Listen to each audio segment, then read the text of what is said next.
L'Épître de Paul aux Éphésiens. Chapitre 1. De la part de Paul, apôtre de Jésus-Christ par la volonté de Dieu, aux saintes qui sont à Éphèse et qui sont fidèles en Jésus-Christ. Que la grâce et la paix vous soient données de la part de Dieu, notre Père, et du Seigneur Jésus-Christ. Béni soit le Dieu et Père de notre Seigneur Jésus-Christ, qui nous a bénis de toute bénédiction spirituelle dans les lieux célestes en Christ. En lui, Dieu nous a choisis avant la création du monde pour que nous soyons saints et sans défaut devant lui. Dans son amour, il nous a prédestinés à être ses enfants adoptifs par Jésus-Christ. C'est ce qu'il a voulu, dans sa bienveillance, pour que nous célébrions la gloire de sa grâce, dont il nous a comblés dans le bien-aimé. En lui, par son sang, nous sommes rachetés, pardonnés de nos fautes, conformément à la richesse de sa grâce. Dieu nous l'a accordé avec abondance, en toute sagesse et intelligence. Il nous a fait connaître le mystère de sa volonté, conformément au projet bienveillant qu'il avait formé en Christ pour le mettre à exécution lorsque le moment serait vraiment venu, à savoir de tout réunir sous l'autorité du Messie, aussi bien ce qui est dans le ciel que ce qui est sur la terre. En lui nous avons été désignés comme héritiers, ayant été prédestinés suivant le plan de celui qui met tout en œuvre, conformément aux décisions de sa volonté, pour servir à célébrer sa gloire, nous qui avons par avance espéré dans le Messie. En lui vous aussi, après avoir entendu la parole de la vérité, l'Évangile qui vous sauve, en lui vous avez cru, et vous avez été marqués de l'empreinte du Saint-Esprit qui avait été promis. Il est le gage de notre héritage en attendant la libération de ceux que Dieu s'est acquis pour célébrer sa gloire. C'est pourquoi moi aussi, après avoir entendu parler de votre foi dans le Seigneur Jésus et de votre amour pour tous les saints, je ne cesse de dire toute ma reconnaissance pour vous lorsque je fais mention de vous dans mes prières. Je prie que le Dieu de notre Seigneur Jésus-Christ, le Père de gloire, vous donne un esprit de sagesse et de révélation qui vous le fasse connaître. Je prie qu'il illumine les yeux de votre cœur pour que vous sachiez quelle est l'espérance qui s'attache à son appel, quelle est la richesse de son glorieux héritage au milieu des saints, et quelle est l'infinie grandeur de sa puissance, qui se manifeste avec efficacité par le pouvoir de sa force envers nous qui croyons. Cette puissance, il l'a déployée en Christ quand il l'a ressuscité et l'a fait asseoir à sa droite dans les lieux célestes, au-dessus de toute domination, de toute autorité, de toute puissance, de toute souveraineté et de tout nom qui peut être nommé, non seulement dans le monde présent, mais encore dans le monde à venir. Il a tout mis sous ses pieds et il l'a donné pour chef suprême à l'Église qui est son corps, la plénitude de celui qui remplit tout en tous.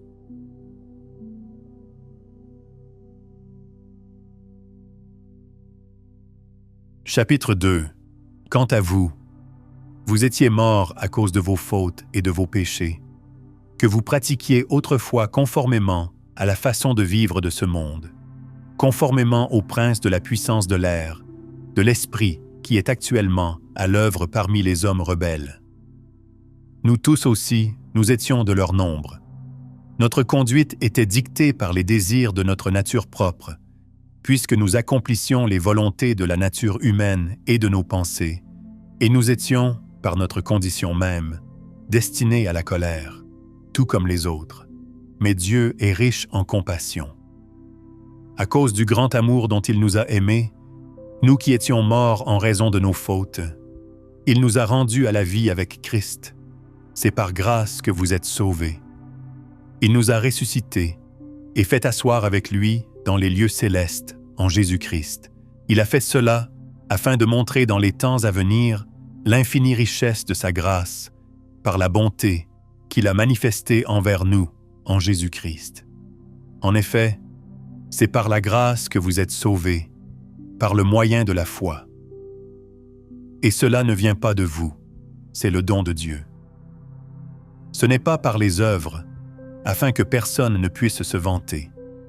En réalité, c'est lui qui nous a fait. Nous avons été créés en Jésus-Christ pour des œuvres bonnes que Dieu a préparées d'avance afin que nous les pratiquions.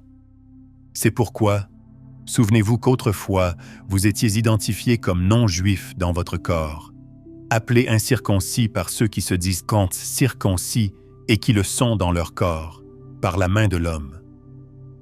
Souvenez-vous qu'à ce moment-là, vous étiez sans Messie, exclus du droit de cité en Israël, étrangers aux alliances de la promesse, sans espérance et sans Dieu dans le monde. Mais maintenant, en Jésus-Christ, vous qui autrefois étiez loin, vous êtes devenus proches par le sang de Christ. En effet, il est notre paix, lui qui des deux groupes n'en a fait qu'un, et qui a renversé le mur qui les séparait, la haine. Par sa mort, il a rendu sans effet la loi avec ses commandements et leurs règles, afin de créer en lui-même un seul homme nouveau à partir des deux, établissant ainsi la paix. Il a voulu les réconcilier l'un et l'autre avec Dieu, en les réunissant dans un seul corps au moyen de la croix, en détruisant par elle la haine. Il est venu annoncer la paix à vous qui étiez loin et à ceux qui étaient près. À travers lui, en effet, nous avons les uns et les autres accès auprès du Père par le même Esprit. Ainsi donc, vous n'êtes plus des étrangers ni des résidents temporaires. Vous êtes au contraire concitoyens des saints, membres de la famille de Dieu. Vous avez été édifiés sur le fondement des apôtres et prophètes, Jésus-Christ lui-même étant la pierre angulaire. C'est en lui que tout l'édifice bien coordonné s'élève pour être un temple saint dans le Seigneur. C'est en lui que vous aussi, vous êtes édifiés avec eux pour former une habitation de Dieu en esprit.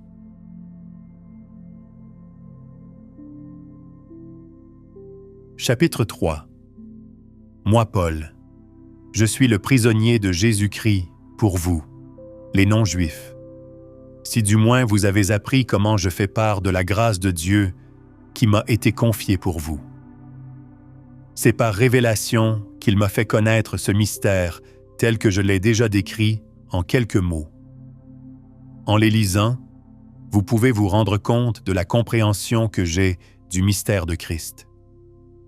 Il n'a pas été porté à la connaissance des hommes des générations passées comme il a maintenant été révélé par l'Esprit à ses saints apôtres et prophètes.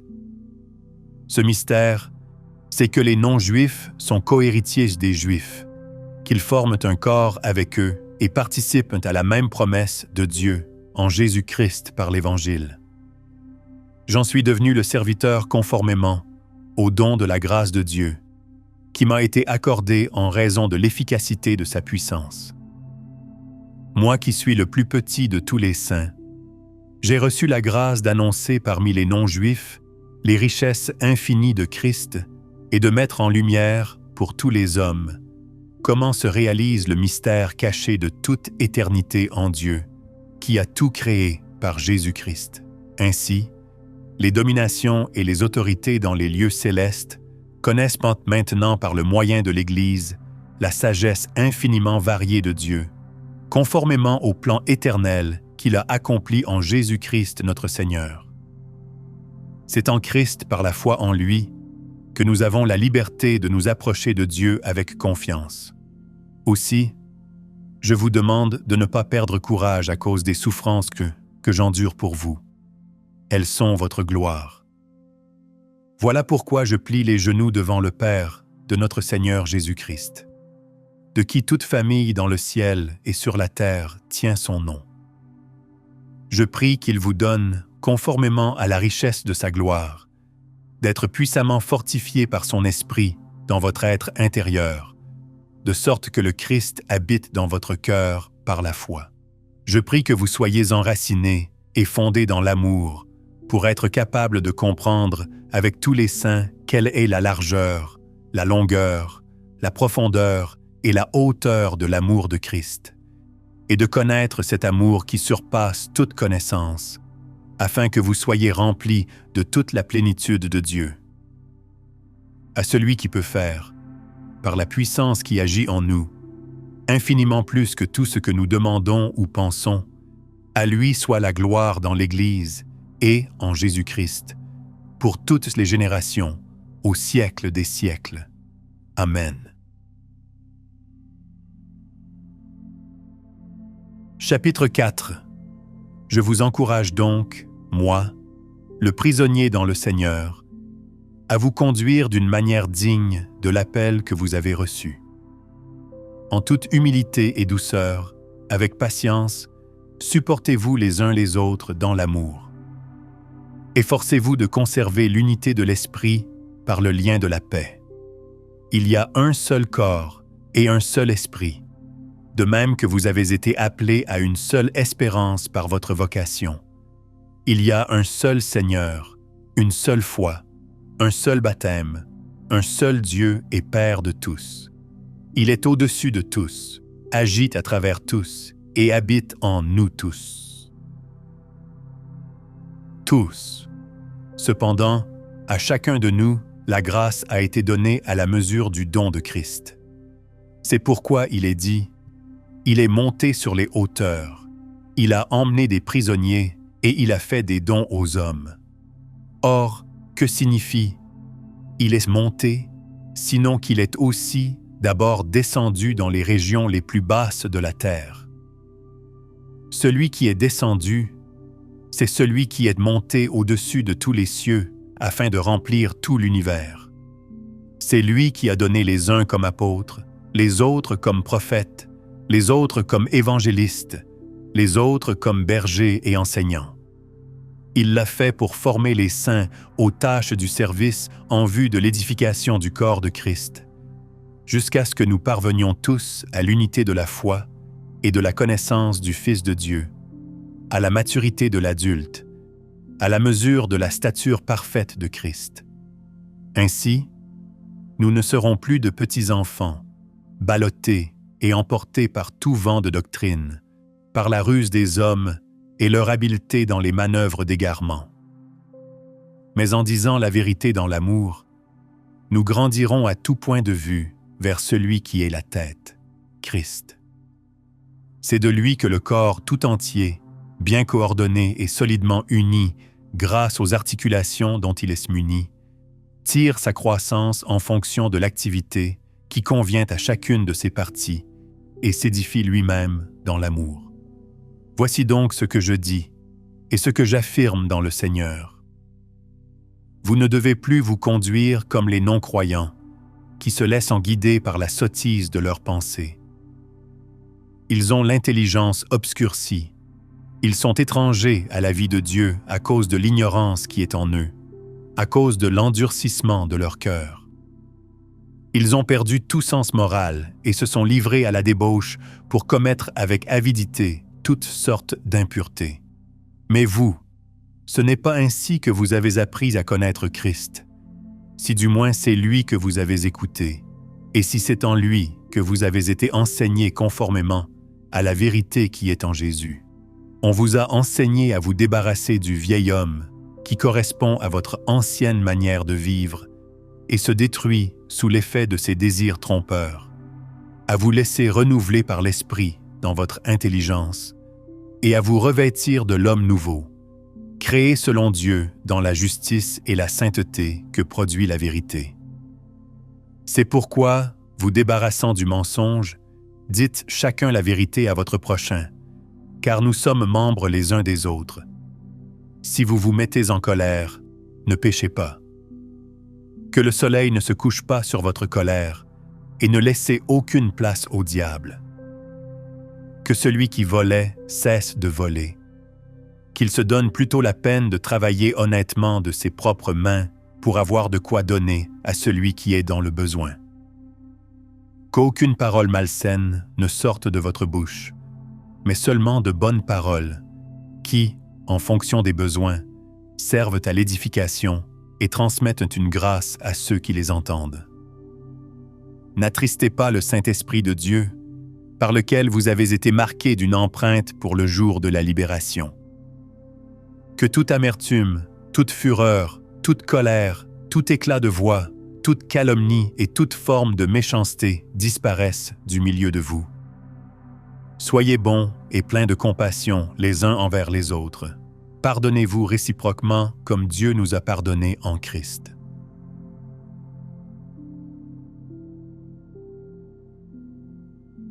Chapitre 5. Soyez donc les imitateurs de Dieu, puisque vous êtes ses enfants bien-aimés, et vivez dans l'amour en suivant l'exemple de Christ, qui nous a aimés et qui s'est donné lui-même pour nous comme une offrande et un sacrifice dont l'odeur est agréable à Dieu. Que l'immoralité sexuelle, l'impureté sous toutes ses formes, ou la soif de posséder ne soient même pas mentionnées parmi vous, comme il convient à des saints.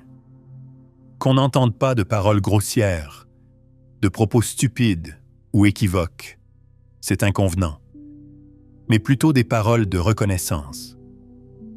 Vous le savez bien, en effet, aucun être immoral, impur ou toujours désireux de posséder plus, c'est-à-dire idolâtre, n'a d'héritage dans le royaume de Christ et de Dieu. Que personne ne vous trompe par des paroles sans fondement, car c'est pour cela que la colère de Dieu vient sur les hommes rebelles. N'ayez donc aucune part avec eux, car si autrefois vous étiez ténèbres, maintenant vous êtes lumière dans le Seigneur. Conduisez-vous comme des enfants de lumière. Le fruit de l'Esprit consiste en effet dans toute forme de bonté, de justice et de vérité. Discernez ce qui est agréable au Seigneur et ne participez pas aux œuvres stériles des ténèbres, mais démasquez-les plutôt.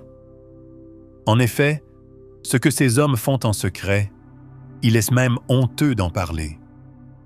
Mais tout ce qui est démasqué par la lumière apparaît clairement, car tout ce qui apparaît ainsi est lumière. C'est pourquoi il est dit « Réveille-toi, toi qui dors, relève-toi d'entre les morts, et Christ t'éclairera. » Faites donc bien attention à la façon dont vous vous conduisez. Ne vous comportez pas comme des fous, mais comme des sages. Rachetez le temps, car les jours sont mauvais. C'est pourquoi ne soyez pas stupides, mais comprenez quelle est la volonté du Seigneur. Ne vous enivrez pas de vin, cela mène à la débauche. Soyez au contraire remplis de l'Esprit. Dites-vous des psaumes, des hymnes et des cantiques spirituels. Chantez et célébrez de tout votre cœur les louanges du Seigneur. Remerciez constamment Dieu le Père pour tout, au nom de notre Seigneur Jésus-Christ. Soumettez-vous les uns aux autres dans la crainte de Dieu. Femmes, soumettez-vous à votre mari comme au Seigneur, car le mari est le chef de la femme, comme Christ est le chef de l'Église qui est son corps et dont il est le Sauveur. Mais tout comme l'Église se soumet à Christ, que les femmes aussi se soumettent en tout à leur mari. Maris, aimez votre femme comme Christ a aimé l'Église.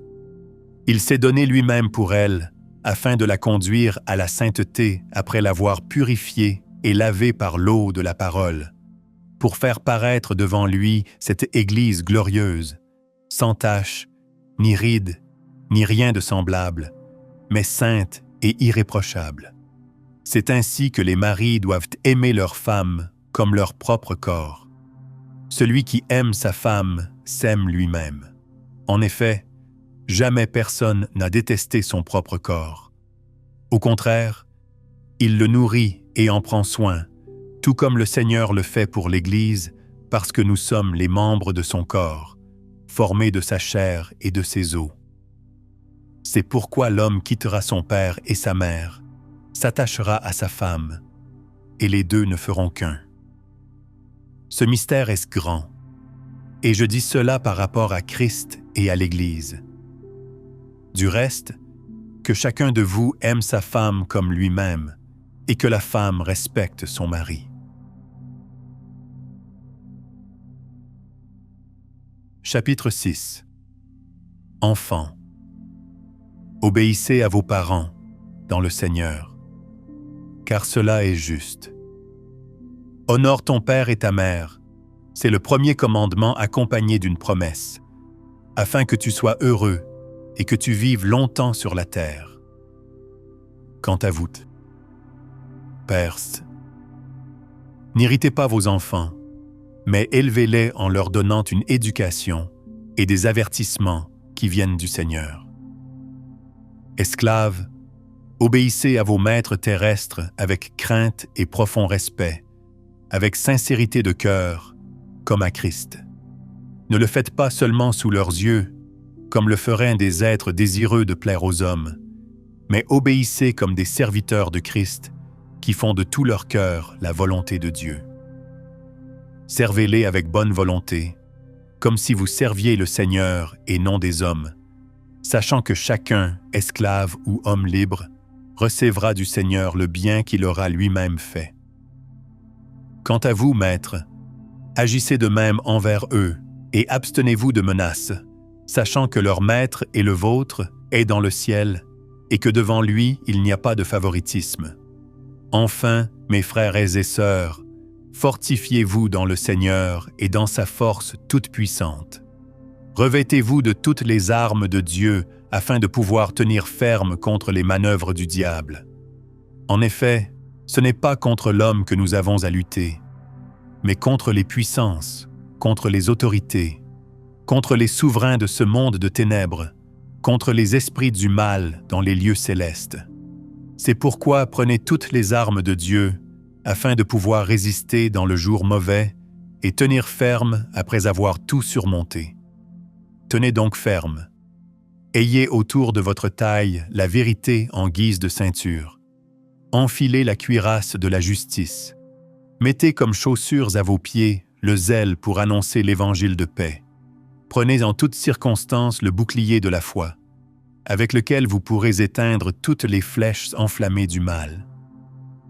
Faites aussi bon accueil au casque du salut et à l'épée de l'esprit, c'est-à-dire la parole de Dieu.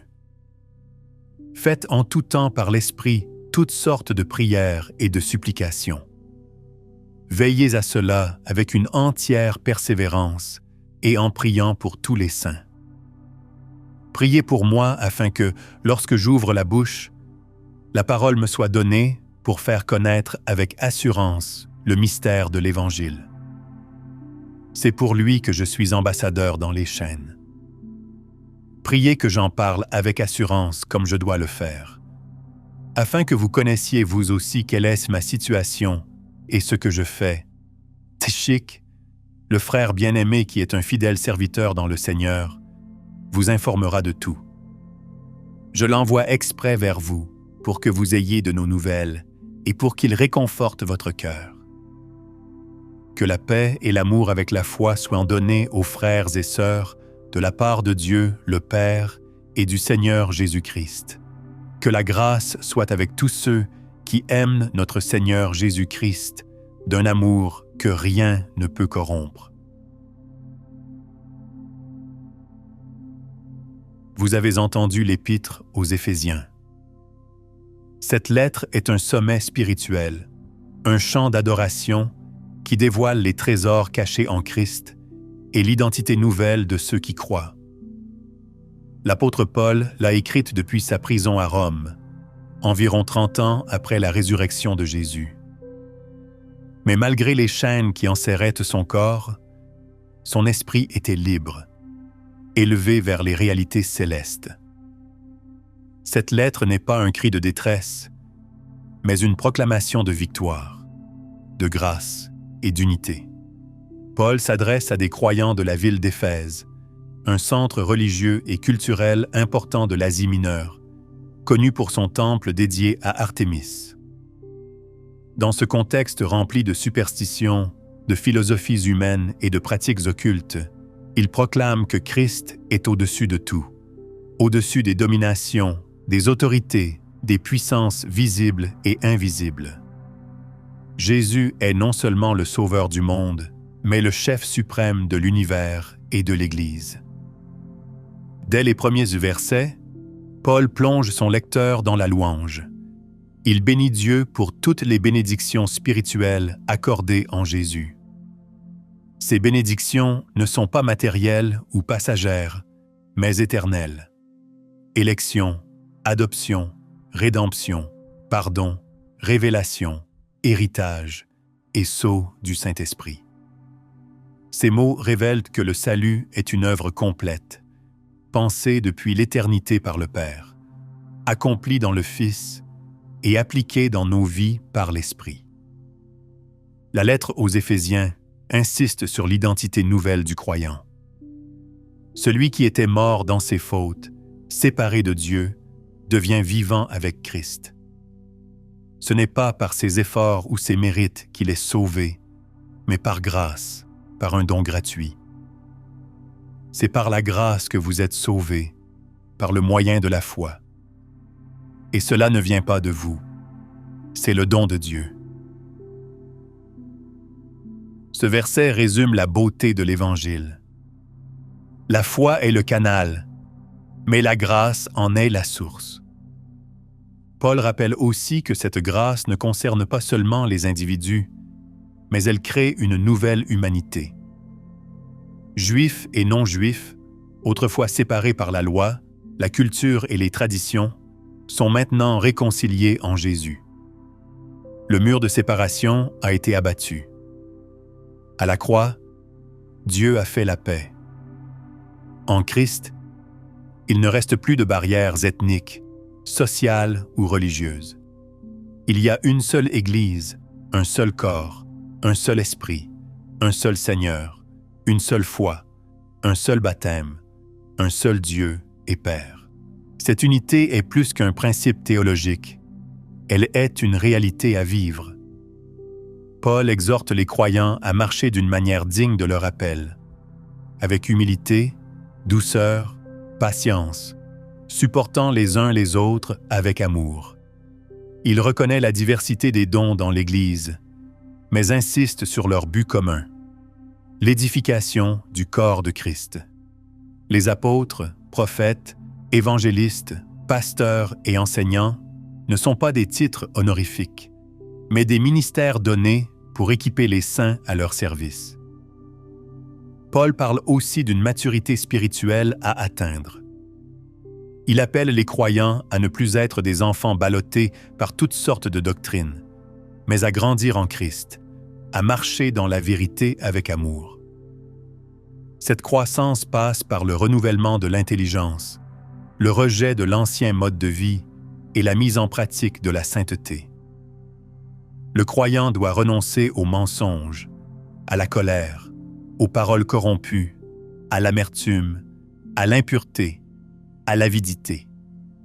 À la place, il est appelé à imiter Dieu, à marcher dans l'amour, à vivre dans la lumière. Le message des Éphésiens est également profondément familial. Paul donne des instructions aux maris et aux femmes, aux parents et aux enfants, aux maîtres et aux serviteurs. L'Évangile n'est pas seulement une vérité céleste, mais une réalité qui transforme les relations quotidiennes. Le mariage devient une image de l'amour entre Christ et son Église. Un amour sacrificiel, fidèle, pur et nourrissant. L'homme est appelé à aimer sa femme comme Christ a aimé l'Église, et la femme à respecter son mari dans l'unité et la confiance. La lettre se termine par une puissante exhortation à revêtir l'armure de Dieu. Paul sait que la vie chrétienne n'est pas une promenade paisible, mais un champ de bataille spirituelle. Les croyants ont besoin d'être fortifiés dans le Seigneur pour résister aux ruses du diable. L'ennemi est réel, invisible, rusé et persistant. Mais Dieu ne laisse pas ses enfants sans défense. Il leur donne une armure complète, la ceinture de la vérité, la cuirasse de la justice, les sandales de l'évangile de paix, le bouclier de la foi, le casque du salut et l'épée de l'esprit, qui est la parole de Dieu. Cette image nous rappelle que la vie chrétienne n'est pas passive. Le croyant est un soldat, appelé à se tenir debout, à veiller, à prier, à intercéder pour tous les saints. L'arme principale de ce combat est la prière, fervente, constante, guidée par l'Esprit.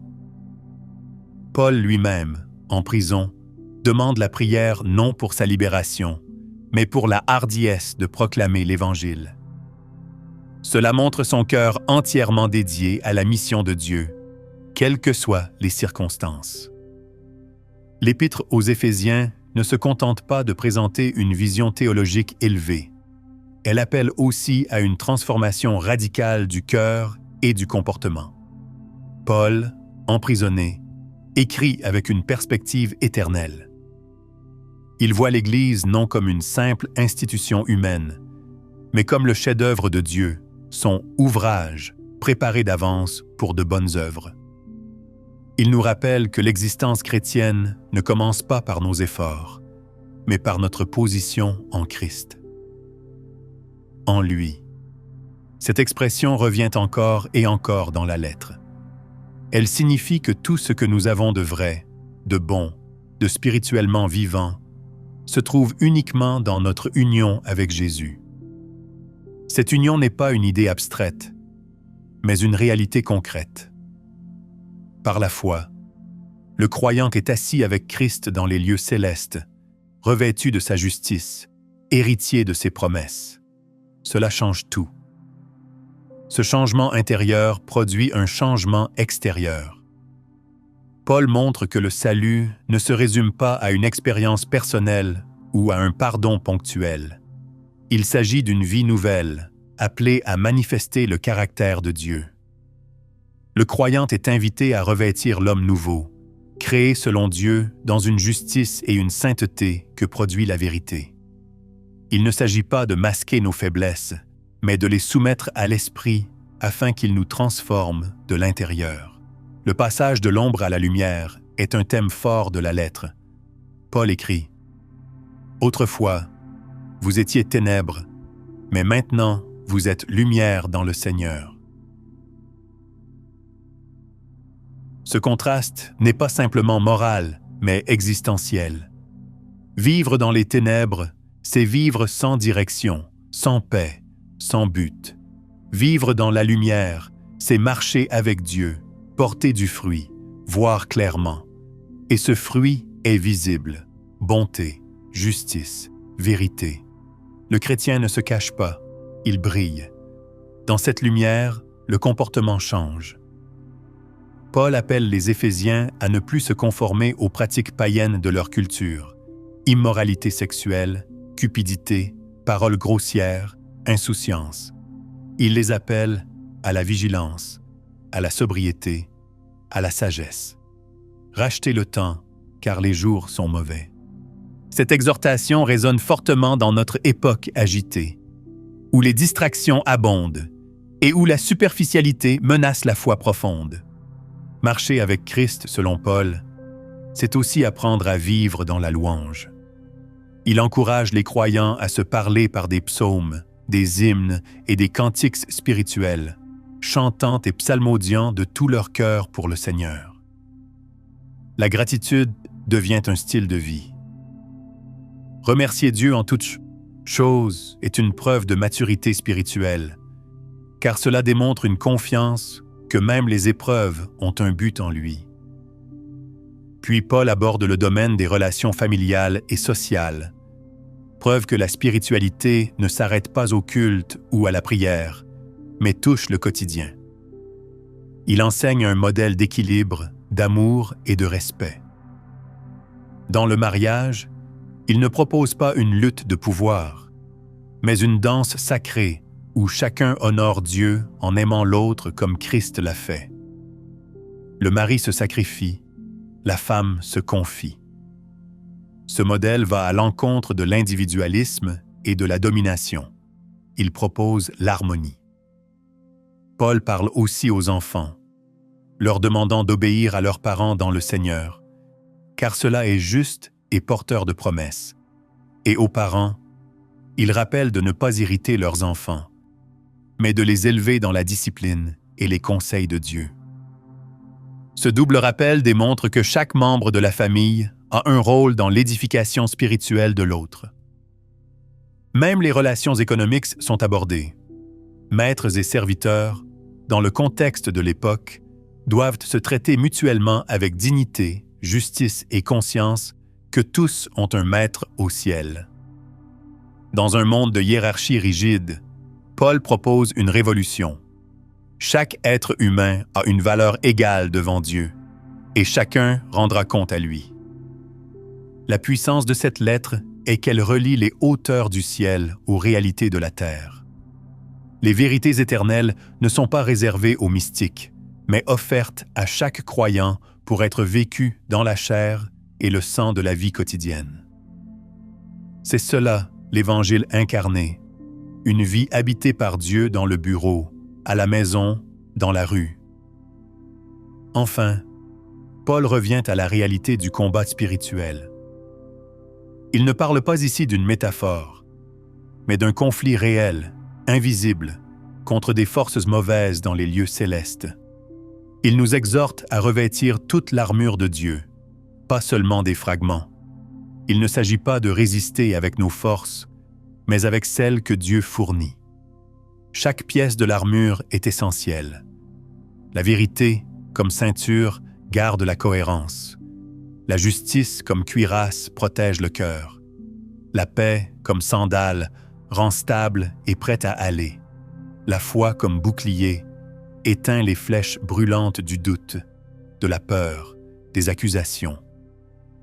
Le salut, comme casque, protège la pensée. La parole, comme épée, n'est pas une arme humaine, mais divine. Et la prière, enfin, est le souffle de tout le corps. L'armure est complète, mais elle n'a de puissance que si elle est portée dans la foi. C'est Dieu qui combat à travers nous. Notre rôle est de tenir ferme, de rester éveillé, de prier pour les autres, de proclamer l'Évangile avec courage. Même enchaîné, Paul se sentait libre, fort, en paix. Il ne demandait pas que ses chaînes tombent, mais que sa bouche reste ouverte. L'Épître aux Éphésiens nous pousse aussi à réfléchir à notre place dans le monde spirituel. Paul nous rappelle que l'Église est bien plus qu'un rassemblement de croyants. Elle est le corps du Christ, la plénitude de celui qui remplit tout en tous. Elle est également le moyen choisi par Dieu pour manifester sa sagesse infinie aux puissances célestes. C'est une vérité stupéfiante. Les anges, les autorités spirituelles observent l'Église pour contempler le plan éternel de Dieu en action. Cela signifie que ta vie en Christ n'est pas insignifiante.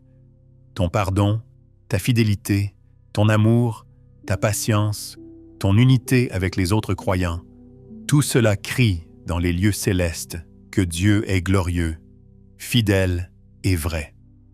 Ce que tu vis dans le secret, dans l'obéissance silencieuse, dans les combats quotidiens, participe à un témoignage cosmique. L'Église n'est pas une institution faible ou en déclin. Elle est le théâtre de la gloire divine. Paul insiste. Cette sagesse multiple de Dieu devait être révélée par l'Église. Cela nous oblige à repenser notre conception de l'Église locale. Il ne s'agit pas seulement d'un lieu pour recevoir des bénédictions ou écouter des messages. C'est un lieu pour manifester ensemble l'Évangile vivant. Une Église unie, sainte, joyeuse et servante est le reflet de Dieu dans le monde. Elle est la lumière sur la colline, le sel de la terre, le peuple mis à part. Dans cette perspective, chaque croyant a un rôle crucial. Il n'y a pas de membres inutiles. Chacun est un membre du corps, et le corps ne fonctionne bien que lorsque chaque partie accomplit sa fonction. Paul affirme que nous avons été créés en Jésus-Christ pour de bonnes œuvres que Dieu a préparées d'avance afin que nous les pratiquions.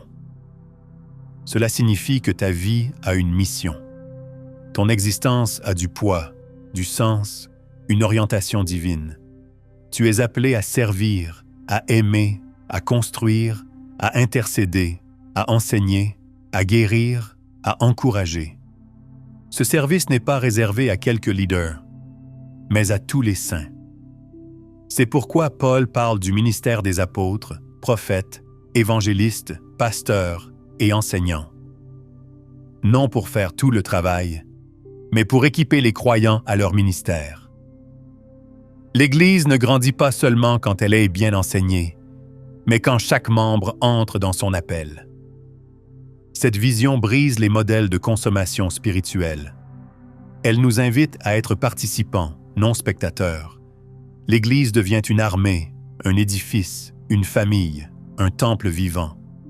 Et tout cela repose sur la pierre angulaire, Jésus-Christ.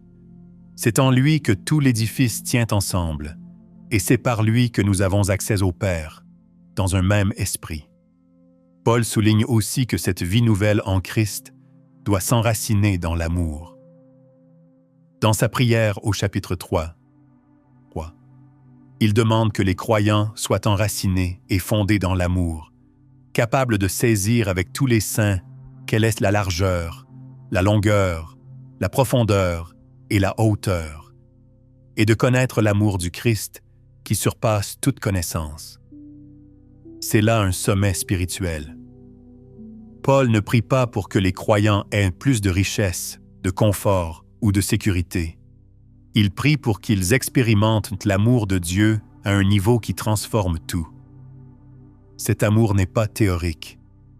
Il est vécu, ressenti, respiré. Il guérit les blessures, fortifie l'identité, donne du courage dans les tempêtes. C'est lui qui nous rend capables d'aimer en retour, de pardonner, de servir, de persévérer. Et cet amour nous pousse à une adoration sincère. L'une des richesses de cette lettre, c'est son ton de louange constant.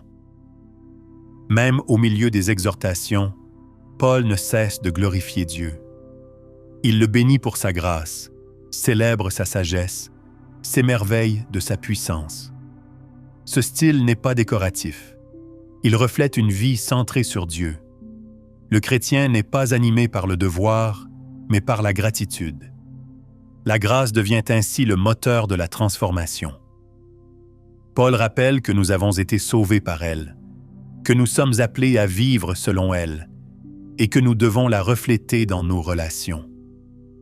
Il appelle à la douceur, à la bienveillance, à l'humilité, à la patience. Ces attitudes ne sont pas faibles. Elles sont puissantes, car elles sont le fruit d'un cœur conquis par Dieu. Même dans les tensions, l'amour reste premier. Paul exhorte : « Ne laissez pas le soleil se coucher sur votre colère. » Il rappelle que nous avons été pardonnés et donc appelés à pardonner. L'Évangile nous pousse à briser les cercles de vengeance, de rancune, de division. Il nous appelle à une unité réelle, fondée non sur des préférences, mais sur le sang de Christ. Et lorsque cette vie est vécue en communauté, elle devient un témoignage éclatant. L'unité dans la diversité, l'amour au milieu des différences, le service au lieu de l'égoïsme, tout cela montre que l'Évangile est vrai. Le monde a besoin de voir une Église vivante, aimante, joyeuse, engagée. Pas une Église parfaite, mais une Église authentique, où la grâce de Dieu circule librement. Cette lettre nous rappelle aussi que tout commence par l'identité. Avant de faire, il faut être. Avant de servir, il faut connaître celui qui nous a appelés. Le chrétien ne tire pas sa valeur de ses performances, mais de son adoption. Il n'essaie pas de gagner l'amour de Dieu. Il en vit déjà. Cette certitude donne une force incroyable. Elle libère du regard des autres, de la comparaison, de la peur de l'échec. En Christ, tu es choisi, adopté, scellé, aimé, pardonné, élevé, équipé. C'est à partir de cette base que tu peux marcher, combattre, servir, aimer. Et même lorsque tu tombes, tu ne perds pas cette identité. La grâce te relève, te restaure, te fortifie. Et maintenant, alors que cette lettre touche à sa fin, l'appel devient personnel. L'apôtre Paul, dans ses dernières lignes, ne donne pas de consignes théologiques complexes. Il demande la prière. Ce grand homme de foi, ce géant de la doctrine, ce porteur d'enseignements puissants, se fait humble. Il écrit « Priez pour moi, afin qu'il me soit donné, quand j'ouvre la bouche, de faire connaître avec assurance le mystère de l'Évangile. » Cette demande nous rappelle que même les plus forts ont besoin de soutien, que personne ne vit la vie chrétienne seul. Paul n'est pas préoccupé par son confort, ni même par sa libération. Ce qu'il désire, c'est la hardiesse, la liberté intérieure de proclamer la vérité, même enchaînée. Cela nous confronte à nos propres prières. Que demandons-nous à Dieu? Plus de confort ou plus de courage? Moins de souffrance ou plus de fidélité? Moins d'opposition ou plus d'audace pour proclamer la vie? Ce dernier paragraphe nous pousse à l'intercession. L'Église ne peut pas avancer sans prière. Pas de réveil sans genoux pliés. Pas de percée sans larmes versées dans le secret. La lettre se termine comme elle a commencé, centrée sur Dieu, remplie de foi, guidée par l'Esprit. Paul confie Tychik, le frère bien-aimé, pour porter cette lettre et encourager les cœurs. Même dans sa captivité, Paul pense aux autres, cherche à les affermir, à nourrir leur foi. Et c'est ainsi que se conclut cette épître céleste. Avec paix, amour et foi pour ceux qui aiment notre Seigneur Jésus-Christ. Ce sont les vrais trésors, ceux que ni les murs d'une prison, ni les menaces du monde, ni les douleurs de la vie ne peuvent voler. La paix, non comme le monde la donne, mais celle de Dieu. L'amour, celui qui surpasse la connaissance, et la foi, qui triomphe du monde. L'Épître aux Éphésiens n'est pas seulement un enseignement, c'est une révélation. Elle nous montre notre position en Christ, notre marche dans le monde et notre combat contre les ténèbres. Elle commence dans les lieux célestes et se termine dans la poussière de nos combats quotidiens, mais avec l'assurance que Christ est avec nous dans chacun d'eux. Et aujourd'hui, cette lettre s'adresse à toi. Tu as entendu l'évangile de la grâce.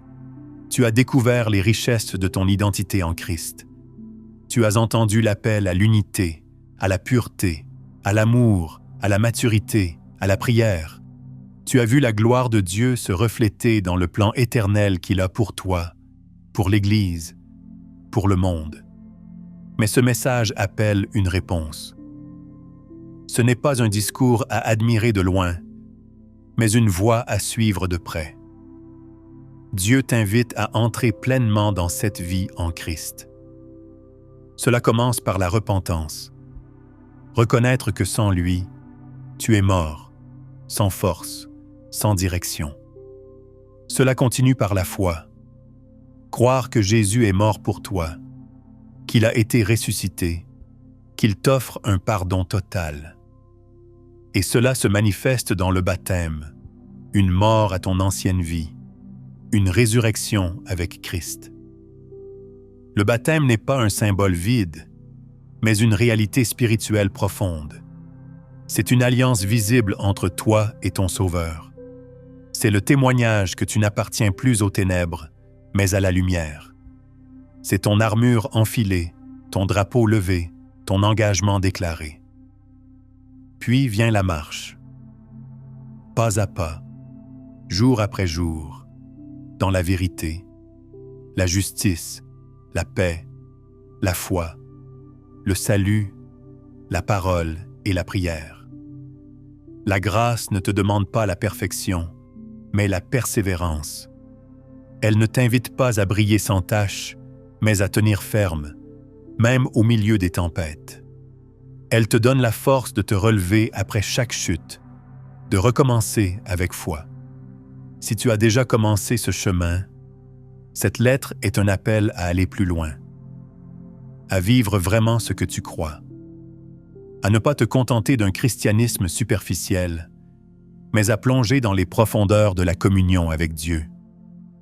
à aimer l'Église, malgré ses défauts, comme Christ l'aime, à servir avec joie, à pardonner, à briller, à prier. Et si tu n'as pas encore donné ta vie à Jésus, aujourd'hui est le jour. Tu n'as pas besoin de changer d'abord, de devenir meilleur.